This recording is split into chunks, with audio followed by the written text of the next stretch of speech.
बड़े बड़े विश्वविद्यालय बनाए, जिन्हें बाल राजाओं ने जीर्णोद्धार कराया। सम्राट कनिष्क और हर्षवर्धन के जमाने में मूर्तियां बनने लगी और इतनी मूर्तियां सम्राट कनिष्क ने भारत में बनवाई कि आज ये गर्व से मैं कहता हूं कि जो तथागत बुद्ध मूर्ति के विरोधी थे, आज उनकी दुनिया में सबसे अधिक मूर्ति पाई जाती है। पूरी दुनिया में किसी की इतनी मूर्ति नहीं है जितनी तथागत बुद्ध की पाई जाती है। कहा जाता है कि अकेले थाईलैंड में 5 करोड़ से ज्यादा मूर्तियां बुद्ध की हैं। अकेले थाईलैंड में एक एक बुद्ध विहार में 1-1 लाख मूर्ति रखी हुई है। इतनी ज्यादा मूर्तियां उनकी बनी। ये आंदोलन, ये विचारधारा, ये संघर्ष, ये लड़ाई, ये मान सम्मान का आंदोलन आगे बढ़ता रहा, चलता रहा। बहुत सारे लोग आते रहे, लेकिन ये मानवतावादी, समतावादी और विज्ञानवादी आंदोलन इसलिए चल पाया क्योंकि समय समय पर संकल्पवान लोग पैदा होते रहे। सम्राट अशोक ने संकल्प लिया कि मैं अब क्षेत्र बढ़ाने के लिए तलवार नहीं चलाऊंगा और जो भी हमारे पास जमा पूंजी है उससे मैं 84,000 बुद्ध विहार बनाऊंगा, और उन्होंने करके ऐसा दिखाया। इसके बाद तमाम राजे महाराजे होते रहे, संकल्प लेते रहे। तमाम संतों गुरुओं ने संकल्प लिया, तमाम राजे महाराजाओं ने संकल्प लिया, और इस विचारधारा को, जिसमें मानवता है, जिसमें छुआछूत नहीं है, जातिवाद नहीं है, ऊंच नीच नहीं है, सबको बराबरी का अधिकार है और सबको आगे बढ़ने का पूरा पूरा अधिकार है, ये विचारधारा ही लोकतंत्र को जन्म देती है। और आज भी चाहे वो ब्राह्मण किताबें लिखे, चाहे पनिया लिखे, उसे लिखना पड़ता है कि जो लोकतंत्र है वो वैशाली से आया है, लोकतंत्र कपिलवस्तु से आया है, लोकतंत्र मगध से आया, उन्हें लिखना पड़ता है क्योंकि विचारधारा ही लोकतंत्र है। और लोकतंत्र है तभी ये संविधान जहां सबको जीने का अधिकार हो, जहां सबका मान सम्मान हो, कोई किसी को सताए ना, किसी भी तरह की एट्रोसिटी ना होती हो, किसी भी तरह का छुआछूत ना हो। ऐसा भारत अपनी मेधा से आगे व्यक्ति को आगे बढ़ने का मौका दिया जाए। ये संविधान ही जो आज है, ये बुद्ध की विचारधारा। बाबा साहब को जब संविधान लिखने का मौका मिला, अगर ये संविधान कोई मनुवादी व्यक्ति लिखता तो जितने अवसर आज हमें मिले हैं, इतने अवसर को हमें कभी नहीं देता।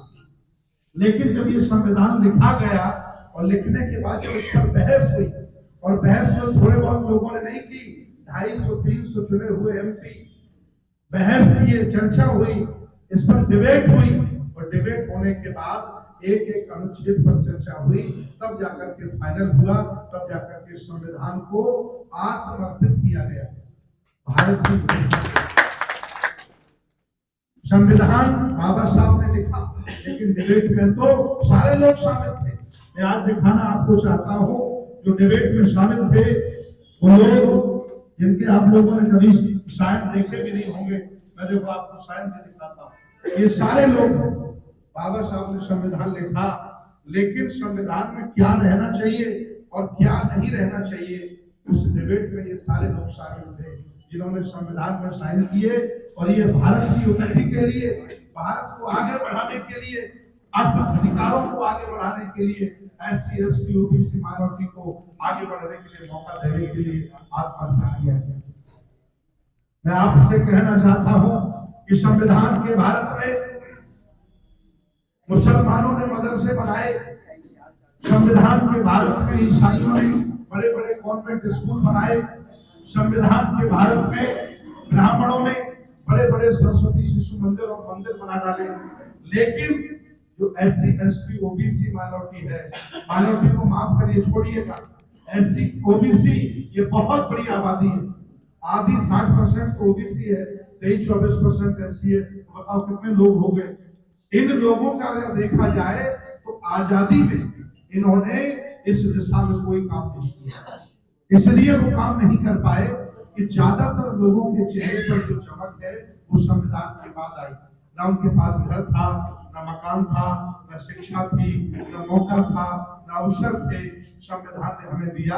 अब वक्त आया था कि हम ईसाइयों से बड़े बड़े स्कूल बनाते, ब्राह्मणों से बड़े बड़े सरस्वती शिशु मंदिर बनाते, मुसलमानों से बड़े बड़े मदरसे बनाते, और अपने महापुरुषों को हम पहचानने लगे थे। अब वक्त आया था विरासत को बनाने का, अब वक्त आया था सम्राट अशोक के 84,000 बुद्ध विहारों को खोज करके जीर्णोद्धार करने का। तब तक ये देश फिर आपके दुश्मनों के हाथों में चला गया, ये देश फिर उन्हीं लोगों के हाथ में चला गया। हमारे लोग खाने पीने सोने में मजदूर बने रहे, जिन्हें राजनीतिक मौका मिला वो संपत्तियां बनाते रहे, वो अपने बच्चों के लिए सीटें सुरक्षित करते रहे, अरबों खरबों रुपया जुटाते रहे, लग्जरी ब्रांड खाते रहे, बच्चों को अच्छे अच्छे पहनाते रहे। तब तक ये देश फिर दुश्मनों के हाथ में चला गया। महापुरुषों ने संघर्ष करने के बाद ये देश हमें दिया। मुझे कहने में कोई गुरेज नहीं है, बाबा साहब से पहले ये देश अंग्रेजों के हाथ में था, और अंग्रेजों के जमाने में जो आंदोलन करता थे उनके साथ कोई अन्याय नहीं कर सकता।